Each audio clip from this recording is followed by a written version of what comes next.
గవర్నర్లు, ప్రెసిడెంట్ బిల్లులు ఎంత కాలంలో సంతకం పెట్టాలి, ఏ టైం లోపల సంతకం పెట్టాలని చెప్పి సుప్రీంకోర్టు డైరెక్షన్ ఇవ్వచ్చా? దీనికి సంబంధించి నిన్న భారత ప్రెసిడెంట్ ద్రౌపది ముర్ము సుప్రీంకోర్టుని అడ్వైజ్ అడిగారు. ఆర్టికల్ 143 కింద ప్రెసిడెంట్ సుప్రీంకోర్టుని సలహా అడగొచ్చు అనమాట. ఆర్టికల్ 143 అనేది advisory jurisdiction of the supreme court. దీని ప్రకారం ప్రెసిడెంట్ సుప్రీంకోర్టుని సలహా అడిగారు. ఏమని అంటే, లాస్ట్ మంత్ ఏప్రిల్ 8వ తారీఖున సుప్రీంకోర్టు ఒక ఘాటైన జడ్జిమెంట్ ఇచ్చింది. తమిళనాడు గవర్నర్ బిల్స్ పెండింగ్ పెట్టి కూర్చున్నారు అనే అంశం పైన మీరు నిరవధికంగా ఎలా పెండింగ్ పెట్టుకుంటారు, ఎంత కాలం పెండింగ్ పెట్టుకుంటారు, సంవత్సరాలుగా పెండింగ్ పెట్టుకునే అధికారం మీకు ఎవరిచ్చారు? రాజ్యాంగంలో ఆర్టికల్ 200లో యాజ్ సూన్ యాజ్ పాసిబుల్ అని ఉంది.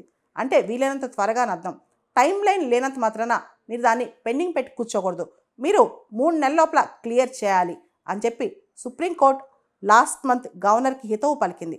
అదేవిధంగా గవర్నర్ దగ్గర, ప్రెసిడెంట్ దగ్గర తమిళనాడు ప్రభుత్వానికి సంబంధించిన బిల్స్ అన్నీ కూడా ఇమీడియట్గా డీమ్డ్ టు బి పాస్డ్ అని చెప్పి సుప్రీంకోర్టు డిక్లేర్ చేసేస్తుంది అనమాట. అంటే గవర్నర్, ప్రెసిడెంట్ సంతకం పెట్టకపోయినా సుప్రీంకోర్టే అవి డీమ్డ్ టు బి పాస్డ్ అని చెప్పేస్తుంది.